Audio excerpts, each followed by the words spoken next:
This is the second segment in hydrostatics. In our first segment in hydrostatics, we reviewed 5 basic principles that are applied to fluids. In this segment, we will focus on how these hydraulic principles are applied with regard to fire protection systems. Of the 5 principles that we previously discussed, the third principle was that pressure created by a liquid on an open container is directly proportional to the depth of the liquid. Let's explore that with an example. In our example, we use water as the incompressible fluid.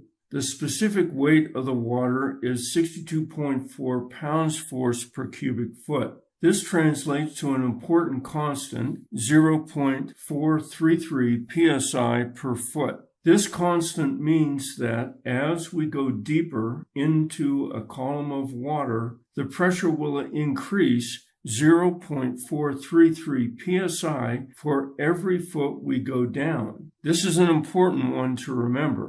As an example, what's the pressure developed at ground level if the water level in an elevated tank is 85 feet above the ground level outlet? The third principle is applied. Pressure, psi, equals W, psi per foot, times height in feet, where W is the specific weight per unit height, H equals the height from a datum to the level of the liquid. In IP units, pressure equals 0.433 psi per foot times 85 feet equals 36.8 psi.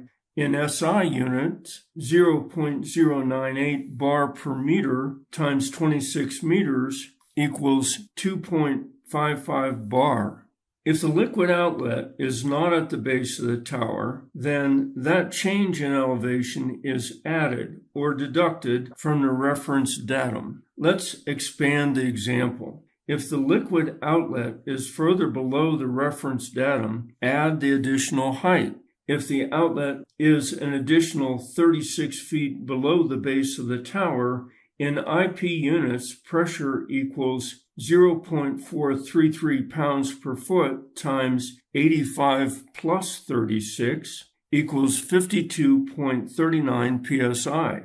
What if we need to supply 100 psi, 6.9 bar, at the roof of a high-rise, but NFPA 14, edition 2016, section 7.2.3.2 limits connections to 175 psi, 12.1 bar. So here we need to supply 100 psi, 6.9 bar, at the roof of the high-rise, but the pressure at the bottom of the high-rise connection cannot be more than 175 psi, 12.1 bar. We know the pressure increases as we go deeper in the water column. How tall can the high-rise be then? If each floor is about 10 feet, about 3 meters in height, how many stories can the high-rise be before we're over our maximum limit? You can lose 75 psi. That's the 175 psi limit less 100 psi between the standpipe connection on the ground floor and the roof connection. In SI, that becomes 5.2 bar. 75 psi divided by 0.43 psi per foot equals 173 feet, or about 17 stories. In SI, that's 5.2 bar divided by 0.098 bar per meter equals 53.1 meter, or about 17 floors. Wait, that's not all. That's the static condition. Once the water is flowing, friction loss occurs. By applying Hazen-Williams equation, the subject of another talk,